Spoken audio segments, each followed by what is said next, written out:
ரட்சிப்பு வந்ததுன்னா இன்னைக்கு நமக்கு எல்லாம் ரட்சிப்பு வருது. ஒரு நாள் கஷ்டப்பட்டோம். ஏனென்றால் ஆபிரகாமை சகல காரியங்களிலும் ஆசீர்வதித்த கர்த்தர் நம்மையும் சகல காரியங்களிலும் ஆசீர்வதிப்பார். சொல்லு பாப்பா, என்னையும் சகல காரியங்களிலும் ஆசீர்வதிப்பார். யார் ஆசீர்வதிப்பார்? கர்த்தராகிய இயேசு கிறிஸ்து நம்ம என்ன பண்ணுவார்? ஆசீர்வதிப்பார். அப்ப சகல காரியம்னா நம்ம சொல்லுங்க, நம்ம தனிப்பட்ட வாழ்க்கையில மனசுல ரொம்ப சந்தோஷம், நிம்மதி. எங்கே நிம்மதி, அங்கே முழு உலக மக்கள் எல்லாருக்கும் இது சொந்தம்.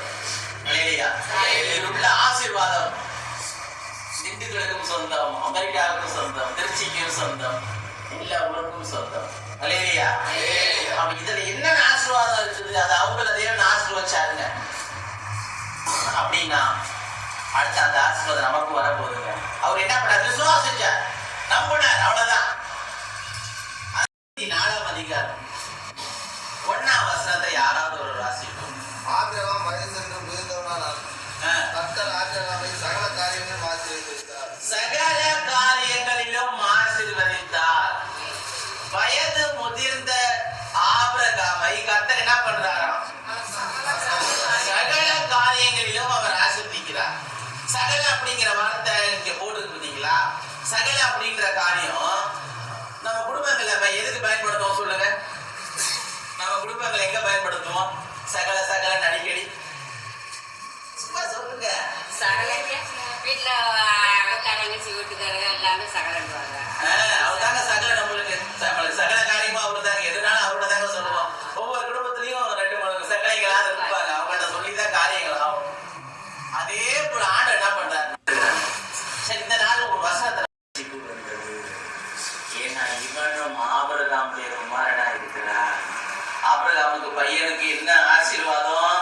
அப்பாவை எப்படி ஆண்டவர் ஆசீர்வச்சாரு அதே மாதிரியே பையனையும் பல மடங்கு ஆண்டவர் ஆசீர்வதிப்பார். அப்ப இன்னைக்கு வந்திருக்கலாம் நம்ம. அன்னைக்கு ஆபிரகாம் விசுவாசத்தினாலே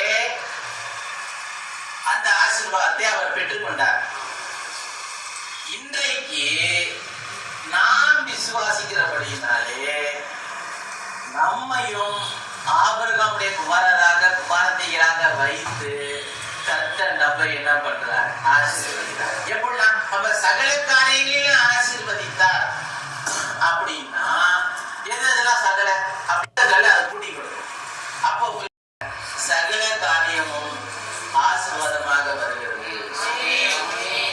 ஏன்னா ஆபிரகாமை அவர் சகல காரியங்களை ஆசீர்வதித்த கர்த்தர் இயேசு ஆபிரகாமின் குமாரர்களாகிய குமாரத்திகளாக நாம் அவரை விசுவாசிக்கும் போது, இயேசு கிறிஸ்துவை நாம் ரட்சகராக தேவகுமாரனாக நாம் ஏற்றுக்கொள்ளும் போது, அவரை ஆராதிக்கும் போது